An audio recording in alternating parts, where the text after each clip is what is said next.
Assalamu alaikum. Good morning, all of you. Standard 8, subject English. Topic Unit 2. You love English, don't you? Last સેશનમાં આપણે activity 1 to 7 સુધી અભ્યાસ કર્યો. ત્યાર પછી activity 8A the babul is beautiful A chapter વિશે આપણે સમજી લીધું. હવે આગળ જોઈએ. એમાં એક્ટિવિટી 8BCDE એના વિશે અત્યારે અભ્યાસ કરીએ. જુઓ, આ ચોપડીનું પેજ છે, પાઠ્યપુસ્તકનું પેજ છે. દરેક અહીંયા ધ્યાન આપશે. Replace the underlined word. Group of words from the lesson. The first one or two letters are given in the brackets to make your search easy. Here is an example for you. જુઓ, underline word છે એની જગ્યાએ આપણે લેસનમાંથી આપેલ શબ્દનો ઉપયોગ કરવાનો છે. Same word use કરવાનો છે, સિમિલર વર્ડ યુઝ કરવાનો છે. જુઓ, પહેલું વાંચું છું. Kalidas was cutting the same bough on which he was sitting. જુઓ, એક્ઝામ્પલ અહીંયા આપ્યું છે. બ્રાન્ચ કૌંસમાં આપ્યું છે. બ્રાન્ચ એટલે ડાળી. કાલિદાસ જે ડાળી પર બેઠો હતો, વૃક્ષની જે ડાળી આવે છે એના પર બેઠો હતો, એ જ કટિંગ કરી રહ્યો હતો, કાપી રહ્યો હતો. તો બફનું similar word branch. The boys joy did not stay for a long time. છોકરાઓનો જોય એટલે આનંદ લાંબો સમય રહી ટકી શક્યો નહીં. Stay for a long time, last long. જુઓ, અહીંયા આપણને LA આપેલો જ છે, એના આધારે અહીંયા લખવાનું છે લાસ્ટ લોંગ, લાંબો સમય. Divya's face was shining brightly. દિવ્યાનો ચહેરો ચમકી રહ્યો હતો. Sparkling like a star. તારાની જેમ ચમકી રહ્યો હતો. શાઇનિંગ બ્રાઇટલીનો સિમિલર વર્ડ શું આવશે? સ્પાર્કલિંગ. પાઠની અંદર આ લીધો છે સ્પાર્કલિંગ એટલે ચમકવું. કાચના જે પાન બનાવ્યા હતા એ સ્પાર્કલિંગ, તડકામાં ચમકી રહ્યા હતા. The king was rich. રાજા માલદાર હતો. But not satisfied. પરંતુ તે સંતુષ્ટ હતો નહીં. ડિસસેટિસ્ફાઈડ એ અસંતુષ્ટ હતો.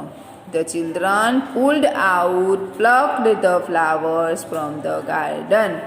બાળકોએ ગાર્ડનમાંથી pulled out એટલે તોડવું, એનો અહીંયા શું આવશે?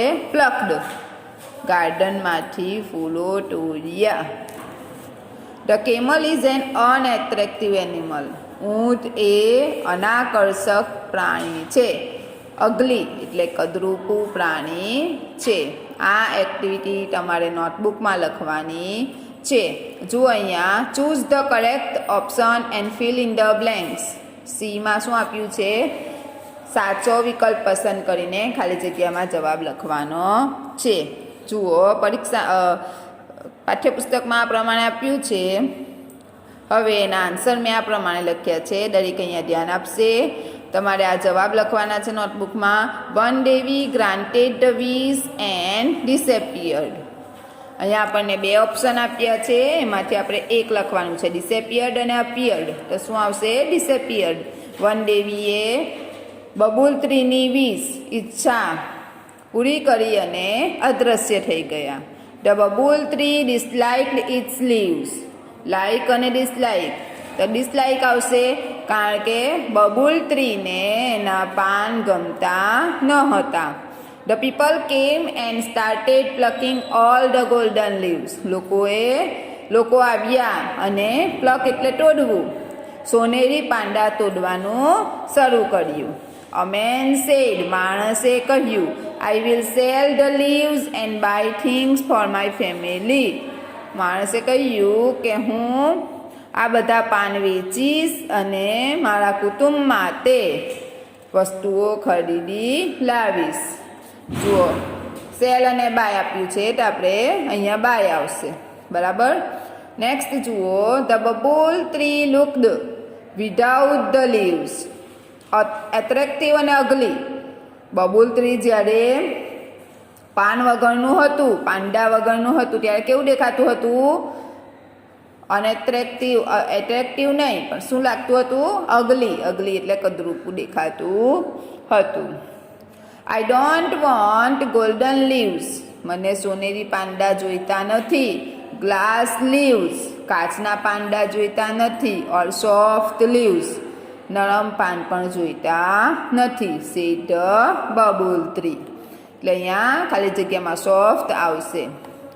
Now I must have smooth green leaves, હવે મને સારા એવા લીલા સુંવાળા પાન જોઈએ છે. Only then I will be blank, said the babul tree. ત્યાર પછી જ હું સંતુષ્ટ રહીશ. સંતુષ્ટ એટલે કન્ટેન્ટેડ, સંતુષ્ટ રહીશ. તો આ પ્રમાણેના ઓપ્શન છે, એ પ્રમાણે તમારે આ ખાલી જગ્યામાં જવાબ લખવાનો છે. ત્યાર પછી ડી પર આપ્યું છે write who said and who listen, કોણ બોલે છે અને કોણ સાંભળે છે. Where are your golden leaves, તારા સોનેરી પાંડા ક્યાં ગયા? કોણ બોલે છે? વન દેવી બોલે છે, પૂછે છે. કોને પૂછે છે? બબુલ ટ્રીને. કોણ સાંભળે છે? લિસન એટલે સાંભળવું. કોણ સાંભળે છે? બબુલ ટ્રી સાંભળે છે. એટલે આ પ્રમાણે જ નોટબુકમાં લખવાનું છે, વન દેવી અને babul tree. You look very upset, તું ઉદાસ દેખાય છે. Van Devi, babul tree. I will sell the leaves and buy things for my family, હું આ બધા પાંડા વેચીશ અને મારા કુટુંબ માટે વસ્તુઓ ખરીદીશ. માણસ બોલે છે, માણસ બોલે છે અને બબુલ ટ્રી સાંભળે છે. I think you have excellent leaves, મને લાગે છે કે તારી પાસે બેસ્ટ પાન છે. વન દેવી બોલે છે અને બબુલ ટ્રી સાંભળે છે. But I should be good looking to, પરંતુ મારે સારું પણ દેખાવું છે. બબુલ ટ્રી બોલે છે અને વન દેવી સાંભળે છે. આ પાઠના આધારે છે, યાદ આવે છે ને? પાઠમાં આપણે સમજૂતી મેળવી જ છે બેટા. Sorry but I feel that it may be risky, sorry હું દિલગીર છું, પરંતુ આ એક જોખમકારક છે. કોણ બોલે છે? વન દેવી બોલે છે અને બબુલ ટ્રી સાંભળે છે. વી આર વેરી હંગ્રી, અમે ઘણા ભૂખ્યા છીએ. We will it them all, અમે એ બધું જ ખાઈ જઈશું. કોણ? ગોટ, બકરીઓ ખાય છે ને, તો ગોટ્સ બોલે છે અને બબુલ ટ્રી સાંભળે છે. All right as you wish, બરાબર છે, તારી જે ઈચ્છા હોય તે પ્રમાણે. Van Devi, babul tree. Your leaves are very tender and tasty, તારા પાન જે છે એ ઘણા કૂણા, ટેન્ડર એટલે કૂણા, અને ટેસ્ટી સ્વાદિષ્ટ છે. Goats, babul tree. Now I have learnt a lesson, હવે મને પાઠ શીખવા મળ્યો છે. બબુલ ટ્રી, વન દેવી. ત્યાર પછી છે work in pairs. Read the lesson, arrange the sentence in proper order, write numbers in the given bracket. આપણને અહીંયા કૌંસમાં નંબર લખવાના છે અને પાઠના આધારે વાક્યો ગોઠવવાના છે યોગ્ય ક્રમમાં. જો અહીંયા ગમે તેમ વાક્યો લખ્યા છે અને વ્યવસ્થિત નંબર પ્રમાણે આપણે લખવાના છે. તમારે તમારી નોટબુકમાં વ્યવસ્થિત નંબર પ્રમાણે લખવાના રહેશે. જુઓ, પહેલા નંબરનું, ફર્સ્ટ નંબરનું વાક્ય કયું આવશે? One day the babul tree looked at the leaves of other trees, એક દિવસ બબુલ ટ્રી બીજા વૃક્ષોના પાન જોઈ રહ્યો હતો. ત્યાર પછી શું આવશે? One Devi appeared before the babul tree. Appear એટલે પ્રગટ થવું. વન દેવી બબુલ ટ્રી સમક્ષ પ્રગટ થયા. The leaves of the babul tree changed into shining golden leaves. Van દેવીએ શું કર્યું? એના પાન જે હતા એને સરસ મજાના શાઇનિંગ ગોલ્ડન લીવ્સ, સોનેરી પાનમાં ફેરવી નાખ્યા. ધ પીપલ રેન અવે happily with all the golden leaves. The people, લોકો દોડતા દોડતા, ભાગતા ભાગતા આવ્યા ખુશી ખુશીથી અને બધા સોનેરી પાન લઈ ગયા. The leaves of the bubble tree changed into sparkling glass leaves. Babul ટ્રીના જે પાન છે એ સ્પાર્કલિંગ ચમકતા કાચના ગ્લાસ કાચનું જે કાચ આવે છે એ પ્રમાણેના દેખાવા લાગ્યા. All the sparkling glass leaves of the bubble tree broke into small pieces. જ્યારે એને સરસ મજાના સ્પાર્કલિંગ ગ્લાસના પાન આવી ગયા ત્યાર પછી શું થાય છે? સ્ટોર્મી વિન્ડ તોફાની પવન આવે છે અને બધા જ પાન તોડી નાખે છે. તો બધા પાન ત્યાર પછી તૂટી ગયા, નાના નાના પીસ એના થઈ ગયા. નેક્સ્ટ મોર્નિંગ બીજે દિવસે સવારે the babul tree had broad and smooth green leaves and no thorns. બીજા દિવસે સવારે બબુલ ટ્રીના શું થાય છે? સરસ મજાના પહોળા અને સ્મૂથ સુંવાળા લીલા પાન આવી જાય છે અને કાંટા હોતા નથી. The goats ate up all the leaves of the bubble tree. બકરીઓ બધા જ પાન ખાઈ જાય છે, ખાઈ ગઈ. કોના? Babul ટ્રીના. The one day we gave back small green leaves and thorns to bubble tree. One day we એના પાછા આ બધા જે અલગ અલગ પ્રકારના પાન આપ્યા હતા એની 3 ઈચ્છાઓ પૂરી કરી હતી. છેલ્લે લાસ્ટમાં શું થાય છે? બબુલ ટ્રી કહે છે કે મને મારા જે પાન હતા તે ઓરિજિનલ પાન મને આપી દો. એટલે એને ઓરિજિનલ પાન નાના નાના પાન આવી જાય છે અને કાંટા પણ હોય છે.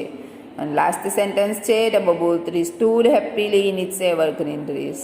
હંમેશને માટે એના જે પાન હતા એ પાન જેવું અને ખુશી ખુશી પોતાના પોશાક માટે ઊભું હતું. તો આ પ્રમાણે 10 વાક્યો અને જે કંઈ એક્ટિવિટી છે એ બધી એક્ટિવિટી વ્યવસ્થિત સારા અક્ષરે તમારે તમારી નોટબુકમાં લખવાની છે. Thank you.